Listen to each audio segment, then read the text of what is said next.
Radio Courtoisie, la radio libre du pays réel et de la francophonie. Chers auditeurs, je lance une devinette. Quelle est l'origine de ce chant? Pitié pour les téléphonistes. D'accord. Bon. Eh bien, nous venons d'entendre un chant berbère, chant kabyle du Dur-Jura, par Marguerite Tao Samrouche, un superbe chant, un superbe recueil, musique du monde. Et pourquoi ce chant berbère? Nous en écouterons d'autres tout à l'heure, parce que nous allons parler précisément des berbères. J'aimerais que nous insistions davantage aujourd'hui sur la question des berbères. Pourquoi? Parce qu'une découverte scientifique tout à fait importante, tout à fait fondamentale, vient d'être faite. Une découverte tout à fait fondamentale qui me réjouit parce qu'elle conforte mon hypothèse de travail. Mon hypothèse de travail dans mon histoire de l'Égypte, que j'ai publiée donc il y a 2 ans, était que l'Égypte devait plus au Sahara, donc au monde berbère, qu'au monde oriental ou au monde méridional. Et j'avais même intitulé un chapitre l'influence berbère dans la création de l'Égypte. À l'époque, j'avais été attaqué assez sévèrement par un certain nombre de confrères. C'était mon hypothèse de travail. Je dis bien, je la fondais, cette hypothèse, mais ce n'était qu'une hypothèse. Or, découverte tout à fait extraordinaire, la génétique vient de rendre public, le professeur Lucotte, qui est le grand anthropologue français qui publie aux États-Unis, vient de publier un article tout à fait important, qui n'est pas encore connu, cet article, car l'article date du mois de juin de cette année. Il n'est pas encore passé dans le domaine de la vulgarisation, donc les journalistes ne pourront pas le piller tout de suite, n'est-ce pas, pour se l'attribuer comme certains le font. Et cet article est fondamental parce que c'est un article qui est basé sur les études génétiques, je n'entre pas dans le détail, de la population égyptienne d'aujourd'hui. Et un système d'analyse sur les haplotypes, qui est très très savant, très savant, il faut être vraiment spécialiste pour s'y retrouver, montre que le fond ancien de la population de l'ancienne Égypte était berbère. C'est tout à fait extraordinaire. Et les analyses génétiques montrent que plus on va vers le sud, et moins il est berbère, et plus il est nubien, et plus on va vers le nord, et plus il est berbère, ce qui est évident. On savait depuis, ce que l'on voyait depuis toujours, l'Égypte était un pays blanc, la Nubie était un pays noir, et les thèses afrocentristes de Cheikh Anta Diop et de Martin Bernal sont pulvérisées par la génétique. Toutes les critiques historiques que nous faisions sont confirmées là par la génétique. C'est une révolution dans l'histoire. Je dis bien, c'est un séisme dans l'histoire de l'Afrique. C'est un séisme. Pourquoi? Parce que nous avons là, par les études génétiques, la preuve, premièrement, que les anciens Égyptiens étaient des Blancs, mais plus important, qu'ils étaient berbères. Et lorsque je mets en avant l'hypothèse par les apparentements artistiques, par les styles artistiques, de la même matrice culturelle, rassemblant les anciens Égyptiens et les chasseurs nomades du Sahara oriental, eh bien, j'avais vu juste. Et ceci est tout à fait fondamental. C'est une immense avancée dans l'histoire de l'Afrique. Ce qui replace complètement les Berbères au cœur de l'histoire. Les Berbères qui sont là, replacés totalement dans cette histoire de toute l'Afrique du Nord et toute l'Afrique centrale, centre-saharienne, parce que les études de Lucotte vont bien au-delà. Les études de Lucotte montrent que ce fond berbère est encore excessivement important, même en Libye, largement en Égypte, et que l'apport noir est tout à fait secondaire. Par exemple, parmi les haplotypes principaux que l'on retrouve dans la population égyptienne et qui permettent de dire que le fond est ancien, appartenait à telle ou telle population, le fond éthiopien est beaucoup plus important que le fond noir africain. Le fond noir africain ne se retrouve quasiment pas. Ce qui fait alors qu'il va se retrouver à 95% en République centrafricaine ou au Zaïre. Donc toutes les hypothèses de Cheikh Anta Diop, toutes les hypothèses, tout le délire afrocentriste, sur lesquels repose l'histoire officielle de l'UNESCO, sur lesquels repose le congrès de Durban, sur lesquels repose la culpabilisation de l'Europe, tout est faux. Tout est réduit à néant par la génétique. C'est extraordinaire. C'est une véritable révolution. Tout ce qui a été écrit en histoire africaine jusqu'à la publication de Lucotte du mois de juin dernier est à mettre au panier concernant les origines des populations actuelles de l'Afrique. C'est fondamental. J'aimerais pas être à la place des afrocentristes. Je n'aimerais pas être à la place de mes chers confrères qui publient des articles en disant que les ethnies ont des origines coloniales. Je rentrerai dans un trou de souris, moi, à leur place. Je me ferai oublier, parce que là, ils ne connaissent pas l'article, ils ne savent pas encore que l'article, il va leur falloir 2 ans avant de le découvrir, cet article. Ils vont le découvrir parce que l'Afrique réelle va en parler, et peut-être va-t-on en parler, Dominique, mentionnerez-vous cela dans la nouvelle revue d'histoire? Certainement, oui. Parce que c'est un thème qui... Bien sûr, c'est un sujet capital. C'est un sujet capital. Alors, ces Berbères. Revenons aux Berbères. Ces oubliés de l'histoire. Ces Berbères qui sont complètement marginalisés dans l'histoire. Mais pas seulement dans l'histoire de l'Afrique du Nord, dans l'histoire de toute cette partie septentrionale de l'Afrique. Les Berbères qui vont, à l'époque de la fin de la péjoration climatique, de la phase de péjoration climatique, être les seuls maîtres du Sahara, qui vont chasser du Sahara, ou plutôt qui vont occuper les espaces qui sont abandonnés par les populations noires. Parce que les pasteurs noirs occupaient le Sahara central, jusqu'au Hogar à peu près. Et à partir de 3000, 4000 avant Jésus-Christ, ces populations de pasteurs noirs reculent. Et ceci est magnifiquement représenté sur les peintures sahariennes. Nous voyons les niches écologiques occupées par d'autres populations, et nous voyons cette poussée considérable des Berbères blancs vers le sud. Et au même moment, nous voyons comment l'Égypte, la vallée du Nil, qui avait été totalement vidée de sa population par des crues effarantes du Nil, car le Nil connaît des crues effarantes vers moins 10 000, vers moins 11 000, un véritable siphon, il n'y a plus d'habitants dans la vallée du Nil. Les crues qui mettent le niveau du Nil à 25 mètres au-dessus de son niveau actuel. Donc un véritable siphon, avec le Nil blanc, le Nil bleu, qui sont alimentés par les pluies tropicales et équatoriales, la population vide complètement, évacue la vallée du Nil. Et la vallée du Nil est repeuplée comment? Elle est repeuplée par le Sahara, au nord par les Berbères, et au sud, par les pasteurs noirs sahariens. Et dès le début, le tropique du Cancer, à peu près fait la limite ethno-raciale. Et vous reportez cette limite sur la carte de l'Afrique, et vous avez la limite des peuplements blancs et des peuplements non blancs dans la vallée du Nil. Et ceci est fondamental. Ceci était une évidence géographique. Il a fallu attendre la génétique pour réduire à néant les songes, les mensonges et la désinformation des afrocentristes. Intéressant de se tenir au courant des publications qui sont faites dans les pays anglo-saxons tout de même, parce que c'est une publication qui est faite dans la principale revue d'anthropologie américaine. Ce n'est pas une publication qui est faite en France. En France, on n'aurait peut-être pas le droit de publier des choses comme cela. Et il faut donc chercher dans des pays où il y a encore une liberté de recherche scientifique ce genre d'éléments. Alors comment vont réagir les spécialistes du Monde, de la revue L'Histoire, etc. face à cela? Comment vont-ils se torturer les méninges pour transformer les résultats de cette recherche? Alors là, ça va être intéressant de voir par quelle réputation sémantique ils vont essayer de retomber sur leur pied d'idéologue mou. Ils vont se réfugier dans le silence, tout simplement. Donc, on va pas le silence, nous allons essayer de le combler, ce silence. Alors oui, Philippe Conrad, j'ai beaucoup parlé, mais je vous laisse la parole. Alors évidemment, ces Berbères dont on voit le poids, l'importance dans toute cette Afrique septentrionale, la question évidemment est posée depuis longtemps de savoir dans quelles conditions ils ont été arabisés. Hein, je cite à ce propos la question que se posait Gabriel Camps, grand historien, préhistorien de l'Afrique du Nord, qu'il formulait ainsi: comment l'Afrique du Nord, peuplée de Berbères en partie christianisés, est-elle devenue en quelques siècles un ensemble de pays entièrement musulmans et très largement arabisés, au point que la majeure partie de la population se dit et se croit d'origine arabe. Nous sommes une question historique de grande envergure. Alors Gabriel Camps, d'abord qui était le regretté Gabriel Camps? Gabriel Camps était le grand historien de l'Afrique du Nord, du monde berbère. C'est un homme tout à fait extraordinaire, ce Gabriel qui est mort il y a quelques mois. Et Gabriel Camps posait vraiment bien cette question. Car en fait, le grand problème est que face aux populations d'Afrique du Nord, nous pensons que nous sommes en présence d'Arabes. C'est faux. Nous sommes en présence de deux types de populations. Soit de Berbères qui sont restés ethniquement des Berbères, soit de Berbères racialement entre guillemets Berbères, qui sont culturellement devenus arabes.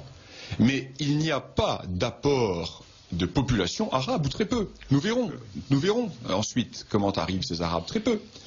Et aujourd'hui, l'arabisation intellectuelle est telle que des familles qui sont morphotypiquement d'origine génétique berbère croient qu'elles sont d'origine arabe, car leurs ancêtres sont rentrés dans des kabilas arabes, et selon le principe cher aux populations d'Arabie, lorsque l'on entre dans une famille ou lorsque l'on entre dans une parenté ou parentèle, l'on adopte la généalogie. Donc c'est tout à fait de bonne foi que des gens qui sont en fait des berbères génétiques pensent qu'ils sont des Arabes en récitant leur généalogie qui les rattache à des grandes tribus arabes de la péninsule arabique. Parce que, comment s'est passé le problème, la question? Nous revenons à la conquête. La conquête de l'Afrique du Nord par les arabo-musulmans. Cette conquête a été rapide. Elle a été rapide, nous en connaissons les causes. Dislocation du monde romain, division de l'Église, les schismes, les hérésies. Dans la partie la plus orientale du Maghreb, la présence des Vandales, les Byzantins qui sont détestés par les Berbères, les Berbères des villes qui sont opposés aux Berbères des campagnes. Donc un monde totalement désuni, et face à ce monde désuni, l'envahisseur, qui lui est porteur d'une religion neuve et excessivement dynamique, va rentrer très facilement. Mais attention, la conquête ne va pas se faire très facilement. Il va y avoir des résistances. Les Berbères vont résister. D'abord, les Byzantins vont résister. Mal. Parce que les Byzantins sont enfermés dans les villes, avec des belles murailles, de belles fortifications, mais ils commettent chaque fois l'erreur de sortir avec leur infanterie en plaine, et ils sont taillés en pièces par les cavaliers venus d'Orient, qui ne sont déjà plus des cavaliers uniquement arabes. La majorité est composée d'Égyptiens, car les Arabes sont déjà minoritaires dans les troupes d'invasion. Donc l'invasion est déjà une invasion qui n'est pas complètement arabe. Les Byzantins se font tailler en pièces, ils vont essayer de revenir, ils reprennent Carthage après l'avoir perdu, etc. Les Berbères eux-mêmes, certains Berbères vont résister. Il est intéressant de voir que vont résister les Berbères qui sont christianisés et qui sont relativement romanisés. En d'autres termes, vont résister les Berbères qui ont perdu leur berbérité. Mais les Berbères non chrétiens, non influencés par Rome, essentiellement ceux de la partie ouest du Maghreb, c'est-à-dire ceux de la vallée de la Moulouya et du Maroc actuel, eux, vont se convertir immédiatement à l'islam. Ce qui va sauver la berbérité. Je ne sais pas si vous me suivez. Les Berbères romanisés et chrétiens vont lutter farouchement, et quand ils seront vaincus, ils se convertiront à l'islam et ils perdront le souvenir de leur berbérité, ils deviendront arabes culturellement, et ils vont se fondre dans le monde civilisationnel arabe, tandis que les Berbères, qui eux étaient restés païens, vont accepter l'islam, et la rapidité de la conversion va sauver la berbérité. Et nous avons aujourd'hui la carte des ensembles berbères qui sont restés homogènes et qui sont restés fortement berbères. C'est la carte de la non-romanisation et de la non-christianisation de l'Afrique du Nord. C'est tout à fait intéressant. Les grands noyaux berbères authentiques sont ceux qui n'ont pas été pénétrés par la romanité. C'est un paradoxe que l'on ne s'explique pas. C'est un paradoxe qui est une réalité. Et les Berbères vont lutter ensuite. Les Berbères islamisés vont lutter contre la présence arabe, mais non pas contre l'islam. Et ils vont au contraire adopter toutes les hérésies musulmanes successives. Car pour eux, le fait religieux est secondaire. Je parle de l'ensemble des Berbères à ce moment-là. Le fait religieux, pour ceux qui avaient été chrétiens et pour ceux qui se convertissent à l'islam, n'est tout que secondaire. Seul compte le peuple et l'ethnie. Et ces Berbères, devenus musulmans, vont repousser l'influence arabe au nom de l'islam. On a tout compris. Ils vont chaque fois utiliser les schismes qui affaiblissent le monde arabe oriental. Et ils vont toujours être au cœur de ces schismes. Et comme ce sont des guerriers, ils vont souvent être l'élément moteur militaire de ces schismes. Les Fatimides, par exemple. Le schisme fatimide est un schisme qui repose sur les tribus berbères Koutama et qui va consister à la conquête de l'Égypte et de la Palestine par les berbères. Mais ensuite, ça évoluera. Le kharidjisme, alors le kharidjisme est un cas d'école. Le kharidjisme est une notion qui est très claire. Que se passe-t-il dès le début de la conquête musulmane, arabe, pardon. Dès le début de la conquête arabe, les Arabes deviennent minoritaires dans le monde musulman. Dès qu'ils sortent d'Arabie, se convertissent à l'islam des non-arabes. Ce qui fait que les Arabes vont créer une aristocratie arabe dominante un ensemble de convertis. Ce qui va tout à fait dans le sens contraire du message égalitaire de l'islam, universaliste et égalitaire.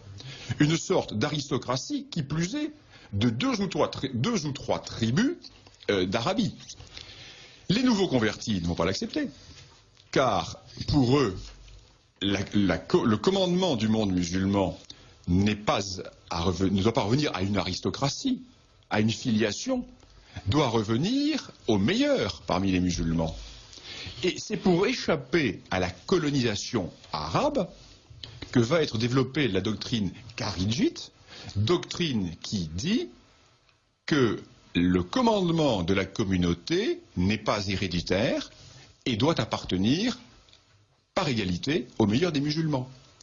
Les berbères, notamment ceux du Maroc, qui sont restés ethniquement très fortement berbères, n'acceptent pas d'avoir des gouverneurs venus de Damas ou venus de Bagdad en l'occurrence. Et ils vont, au nom du kharidjisme, se soulever contre les gouverneurs et contre le monde oriental. Et toute l'histoire des berbères va être une suite d'adhésions aux divers schismes qui vont permettre de repousser la présence arabe, et au nom de l'islam. Cette constante est tout à fait extraordinaire.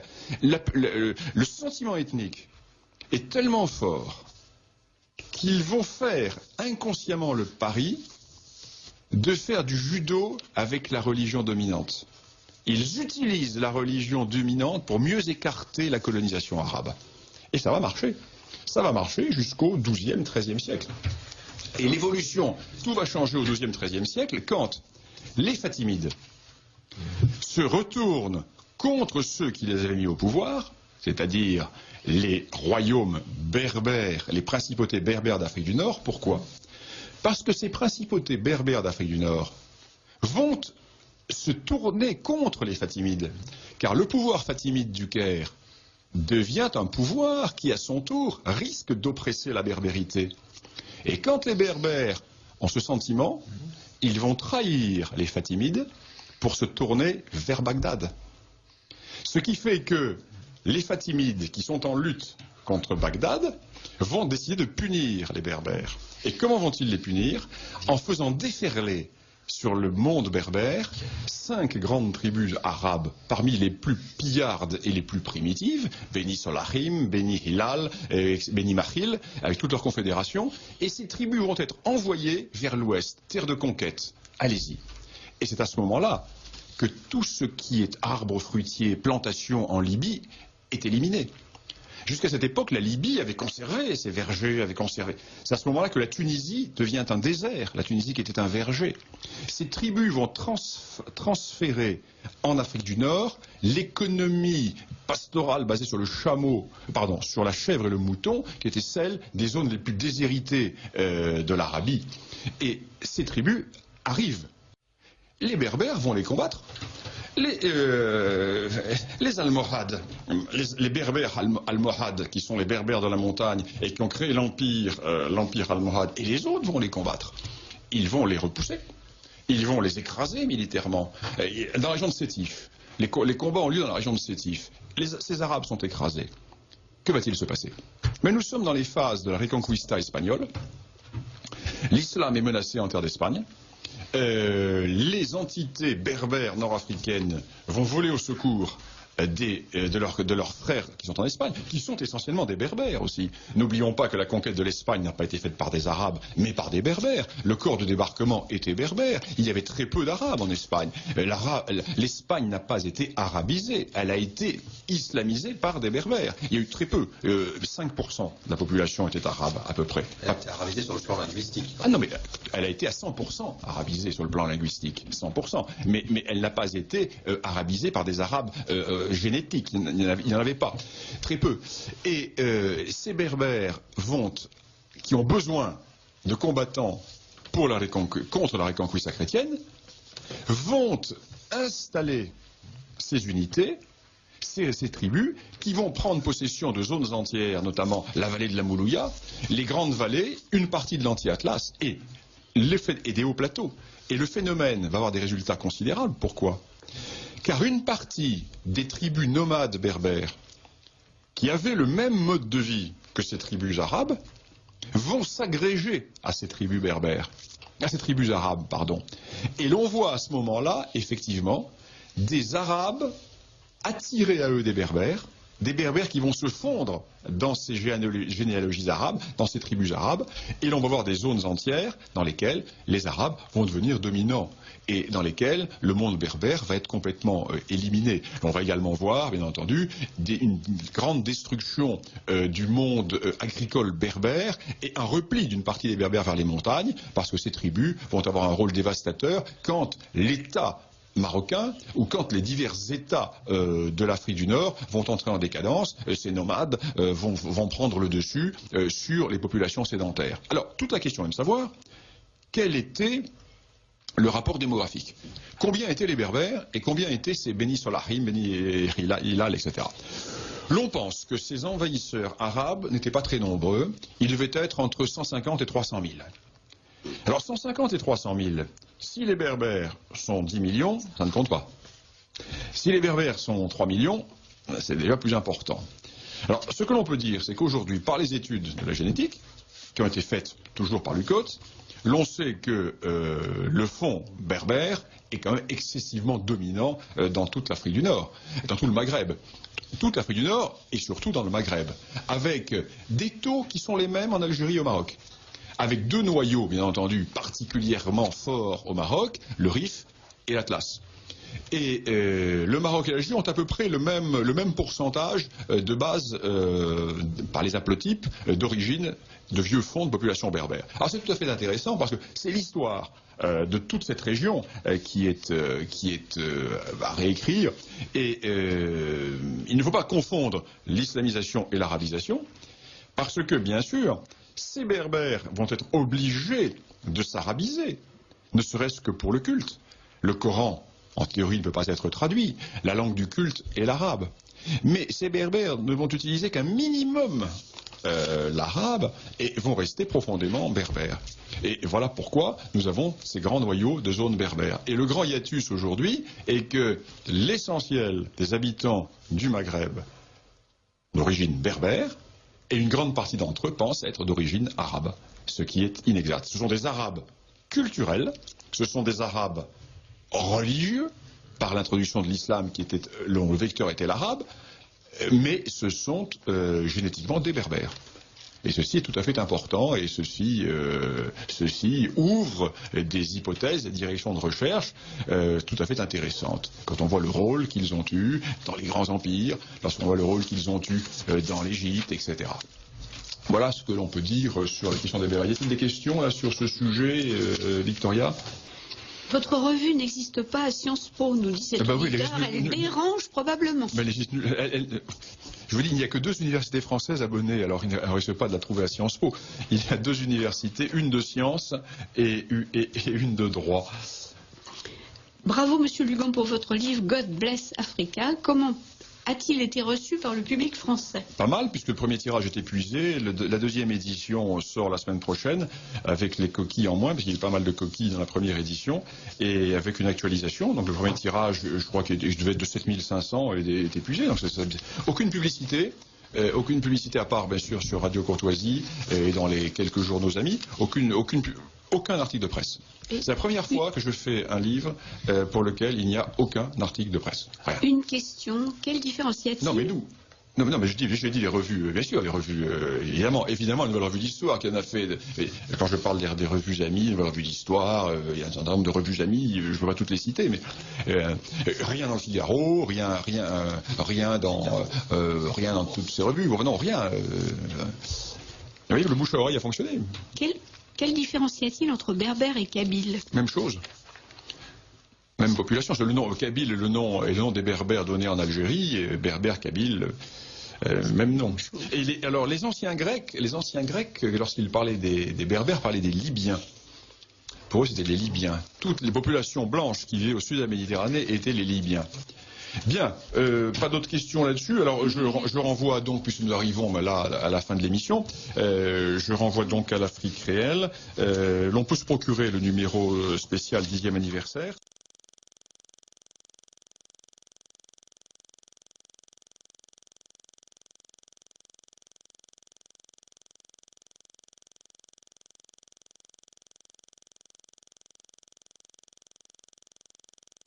Qui était le regretté Gabriel Camps. Gabriel Camps était le grand historien de l'Afrique du Nord, du monde berbère. C'est un homme tout à fait extraordinaire, ce Gabriel qui est mort il y a quelques mois. Et Gabriel Camps posait vraiment bien cette question. Car en fait, le grand problème est que face aux populations d'Afrique du Nord, nous pensons que nous sommes en présence d'Arabes. C'est faux. Nous sommes en présence de deux types de populations, soit de berbères qui sont restés ethniquement des berbères, soit de berbères racialement entre guillemets berbères, qui sont culturellement devenus arabes. Mais il n'y a pas d'apport de population arabe, ou très peu. Nous verrons ensuite comment arrivent ces Arabes, très peu. Et aujourd'hui, l'arabisation intellectuelle est telle que des familles qui sont morphotypiquement d'origine génétique berbère croient qu'elles sont d'origine arabe, car leurs ancêtres sont rentrés dans des kabylas arabes, et selon le principe cher aux populations d'Arabie, lorsque l'on entre dans une famille ou lorsque l'on entre dans une parenté ou parentèle, l'on adopte la généalogie. Donc c'est tout à fait de bonne foi que des gens qui sont en fait des berbères génétiques pensent qu'ils sont des Arabes en récitant leur généalogie qui les rattache à des grandes tribus arabes de la péninsule arabique. Parce que, comment s'est passé le problème, la question? Nous revenons à la conquête. La conquête de l'Afrique du Nord par les arabo-musulmans. Cette conquête a été rapide. Elle a été rapide, nous en connaissons les causes. Dislocation du monde romain, lutte division de l'Église, les schismes, les hérésies. Dans la partie la plus orientale du Maghreb, la présence des Vandales, les Byzantins qui sont détestés par les Berbères, les Berbères des villes qui sont opposés aux Berbères des campagnes. Donc un monde totalement désuni, et face à ce monde désuni, l'envahisseur, qui lui est porteur d'une religion neuve et excessivement dynamique, va rentrer très facilement. Mais attention, la conquête ne va pas se faire très facilement, il va y avoir des résistances. Les Berbères vont résister, d'abord les Byzantins vont résister. Mal, parce que les Byzantins le Nil connaît des crues effarantes, vers moins 10 000, vers moins 11 000, un véritable siphon, il n'y a plus d'habitants dans la vallée du Nil. Les crues qui mettent le niveau du Nil à 25 mètres au-dessus de son niveau actuel, donc un véritable siphon, avec le Nil blanc, le Nil bleu, qui sont alimentés par les pluies tropicales et équatoriales, la population vide complètement, évacue la vallée du Nil. Et la vallée du Nil est repeuplée. Comment? Elle est repeuplée par le Sahara, au nord par les Berbères et au sud par les pasteurs noirs sahariens. Et dès le début, le tropique du Cancer, à peu près fait la limite ethno-raciale. Et vous reportez cette limite sur la carte de l'Afrique, et vous avez la limite des peuplements blancs et des peuplements non blancs dans la vallée du Nil. Et ceci est fondamental. Ceci était une évidence géographique. Il a fallu attendre la génétique pour réduire à néant les songes, les mensonges et la désinformation des afrocentristes. intéressant de se tenir au courant des publications qui sont faites dans les pays anglo-saxons tout de même, parce que c'est une publication qui est faite dans la principale revue d'anthropologie américaine. Ce n'est pas une publication qui est faite en France. En France, on n'aurait peut-être pas le droit de publier des choses comme cela. Et il faut donc chercher dans des pays où il y a encore une liberté de recherche scientifique ce genre d'éléments. Alors comment vont réagir les spécialistes du Monde, de la revue L'Histoire, etc. face à cela? Comment vont-ils se torturer les méninges pour transformer les résultats de cette recherche? Alors là, ça va être intéressant de voir par quelle réputation sémantique ils vont essayer de retomber sur leur pied d'idéologue mou. Ils vont se réfugier dans le silence, tout simplement. Non, on va pas. Le silence, nous allons essayer de le combler, ce silence. Alors oui, Philippe Conrad, j'ai beaucoup parlé, là, mais je vous laisse la parole. Alors évidemment, ces Berbères dont on voit le poids, l'importance dans toute cette Afrique septentrionale, la question évidemment est posée depuis longtemps de savoir dans quelles conditions ils ont été arabisés. Hein, je cite à ce propos la question que se posait Gabriel Camps, grand historien, préhistorien de l'Afrique du Nord, qu'il formulait ainsi: comment l'Afrique du Nord, peuplée de Berbères en partie christianisés, est-elle devenue en quelques siècles un ensemble de pays entièrement musulmans et très largement arabisés, au point que la majeure partie de la population se dit et se croit d'origine arabe. Nous sommes une question historique de grande envergure. Alors Gabriel Camps, d'abord qui est...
Radio Courtoisie, la radio libre du pays réel et de la francophonie. Chers auditeurs, je lance une devinette.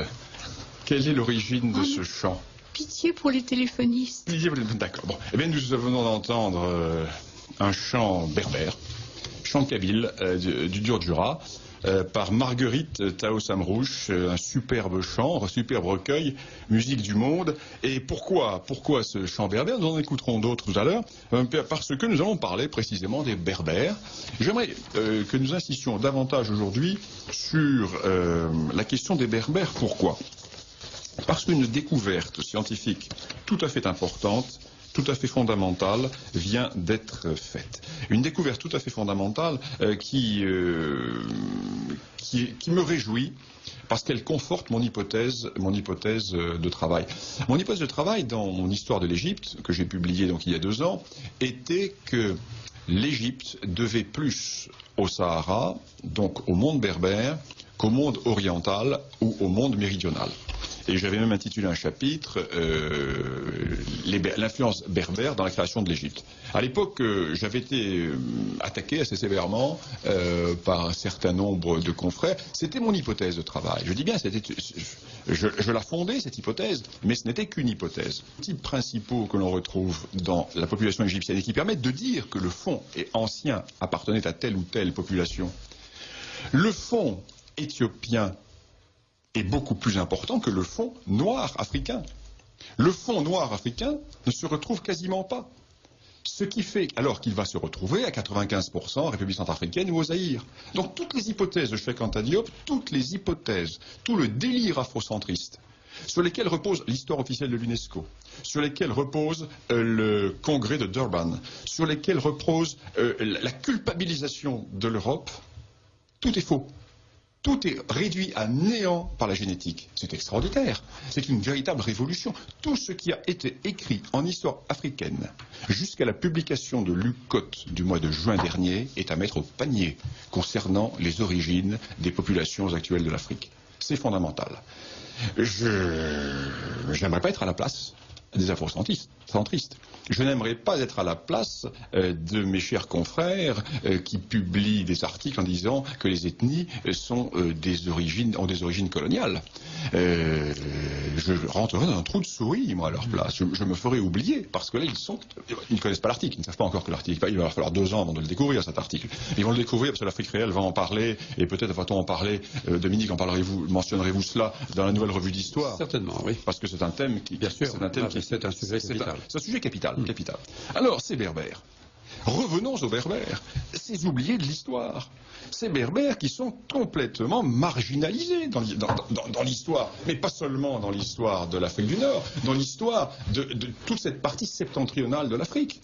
Les Berbères qui vont, à l'époque de la fin de la péjoration climatique, de la phase de péjoration climatique, être les seuls maîtres du Sahara, qui vont chasser du Sahara, ou plutôt qui vont occuper les espaces qui sont abandonnés par les populations noires. Parce que les pasteurs noirs occupaient le Sahara central, jusqu'au Hogar à peu près. Et à partir de 3000, 4000 avant Jésus-Christ, ces populations de pasteurs noirs reculent. Et ceci est magnifiquement représenté sur les peintures sahariennes. Nous voyons les niches écologiques occupées par d'autres populations. Et nous voyons cette poussée considérable des Berbères blancs vers le sud. Et au même moment, nous voyons comment l'Égypte, la vallée du Nil, qui avait été totalement vidée de sa population par des crues effarantes du Nil.